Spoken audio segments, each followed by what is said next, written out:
गुरु ब्रह्मा गुरु विष्णु गुरुदेव महेश्वर गुरु साक्षात् परम ब्रह्म तस्मै श्री गुरुवे नमः। सदाशिवसमारंभां शंकराचार्य मध्यमाम् अस्मदाचार्य पर्यन्तां वंदे गुरु परंपराम्। ओम श्री गुरुभ्यो नमः। ओम श्री परमात्मने नमः।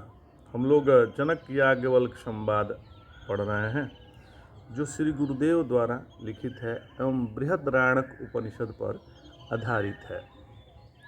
गुरुदेव भगवान कहते हैं कि हे ब्रह्मचारी, महर्षि याज्ञवल्क्य विदेहवासी जनक को संबोधित करते हुए कहते हैं,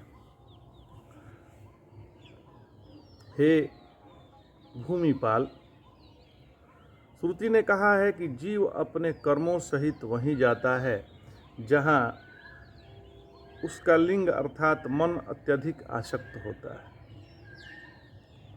जो कर्म यहाँ अर्जित करता है उस कर्म का फल भोग कर उस भोग भूमि रूप लोक में, इस कर्म भूमि रूप लोक में लौट आता है ताकि और कर्म करे। कामना युक्त आत्मा का यह चक्र है। हमने इस श्रुति के सदस्य को क्षमा चाहते हैं, हमने इस श्रुति के रहस्य को और विस्तार से बताने का वचन दिया था। सो कहता हूँ, इसको ध्यानपूर्वक आप सुनिए। जब जंतु मरने लगता है तब अगले जन्म में भोगे जाने वाले कर्मों के अनुसार इसकी आसक्ति प्रकट होती है।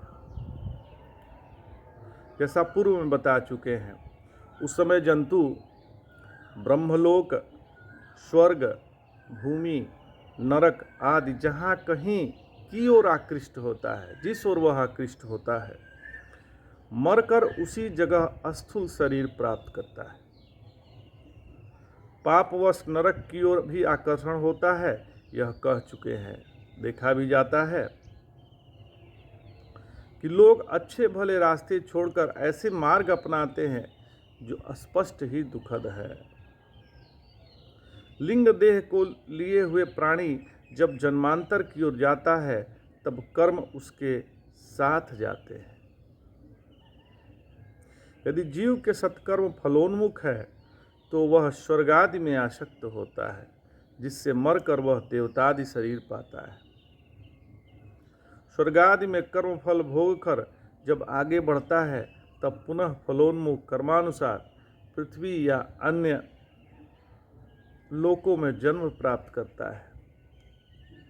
स्वर्ग से आने वाला यदि भूमि पर भारत देश में त्रैवर्णिक पैदा होता है तो पूर्व संस्कारों से पहले की तरह पुण्य करे, यही सामान्यतः होता है। जो जीव केवल कर्मों पर आश्रित है उनका रेहट की तरह ही पर्यटन क्षेत्र है। स्वर्ग से पृथ्वी, यहाँ से स्वर्ग, वहाँ से पृथ्वी, प्रायः इसी खंड में भ्रमण होता है। लेकिन कभी जब पाप चढ़ जावे तो नरक का भी चक्कर लगाना पड़ता है। हे राजन, यदि सुखादिप्रद विषय रूप फलों के प्रति बीज है, कर्म तो उसके कामना रूप जल का सिंचन चाहिए। कर्म तभी होगा जब कामना प्रकट होगी। काम में पुरुष ही पाताल, नरक, ब्रह्मलोक, स्वर्ग, भूमि आदि में नाना प्रकार का शरीर पाता है। प्रायः देखा गया है कि जागृत में जिस व्यक्ति की जिसके बारे में जैसी उत्कट आदि वासना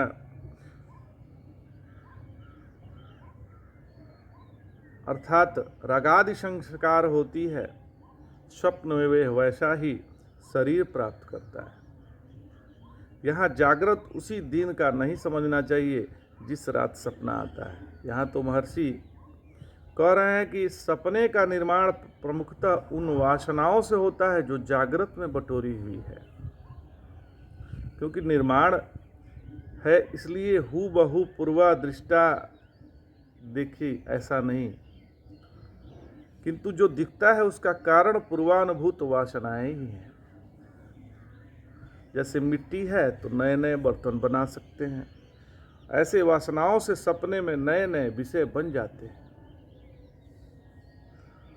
स्वप्नानुभव वासनाजन्य है। इसी के आधार पर आधुनिक मनोविश्लेषक प्रयोग आदि करते हैं।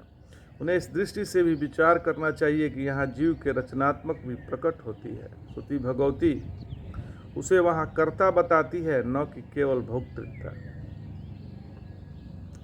इस दृष्टि से प्रयोग करें तो संभवतः प्रेरणा पूर्वक सपनों पर जीव का स्वातंत्र स्थापित किया और बढ़ाया जा सकता है।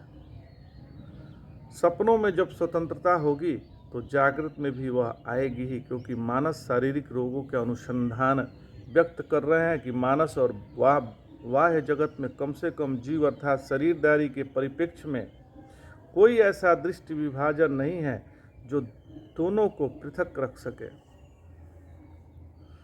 इसी तरह जिस पुरुष की पूर्व जन्म में जैसा वासना होती है, शरीर छूटने के बाद अगला जन्म ठीक वैसा ही पा लेता है। पुण्य पाप कहलाने वाले कर्मों द्वारा प्रेरित हुआ काममय पुरुष शरीर छोड़ते ही जिसका चिंतन करता है, अगले जन्म में वह प्राप्त कर लेता है। अगले जन्म में वह प्राप्त करता है जो पिछले चिंतन किया हुआ है। मरने पर ही पूर्व शरीर के आरंभक कर्म समाप्त होते हैं और मरने से पूर्व भावी कर्म फल जनक नहीं बन पाते। प्रारब्ध कर्म के प्रतिबद्ध होने के कारण जीवित काल में हम कामना है उसके अनुसार शरीरांतर नहीं पा सकते। जो तो कामनादि मनोवृत्तियों के कारण स्थूल शरीर में अच्छे बुरे परिवर्तित परिलक्षित होते हैं, वे प्रारब्ध कर्मों के अनुसार ही, अतः कुछ सीमाओं में ही हेर फेर देखी जाती है। ऐसा नहीं कि कामनादि से जीवित काल में ही मनुष्य मच्छर बन जाए। मरने के सर्वसुलभ अवसर पर ही आत्मदेव प्रारब्ध कर्म के कारागार से छूटता है, तब सत्य संकल्प हुआ आत्मा जो चाहता है वही पा लेता है।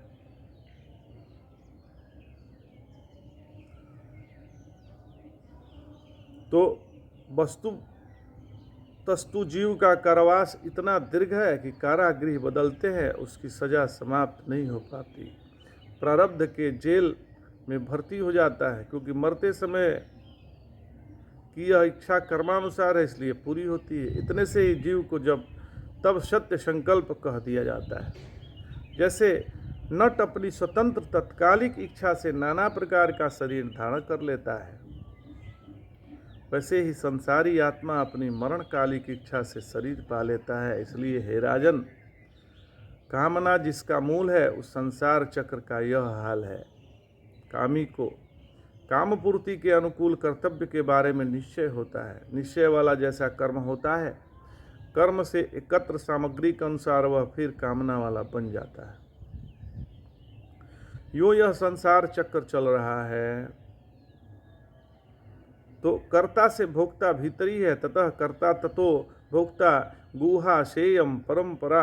अतः उसमें हम ज़्यादा स्फुट होने से इस नियंत्रित करना हमारे लिए अत्यधिक सरल है।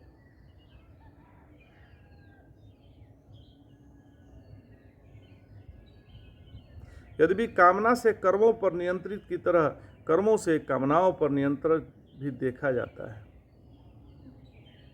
कर्माभ्यास से वैसे ही कामना होने लगती है, तथापि कामना पर बुद्धि का भी नियंत्रण है, जबकि कर्म पर बुद्धि कामना द्वारा ही नियंत्रित करती है। अतः कामना को काबू में करने से शम दम रूप देह प्रधान और विवेक वैराग रूप बुद्धि प्रधान दो उपाय है, जिसे कारण सरलता संभव है।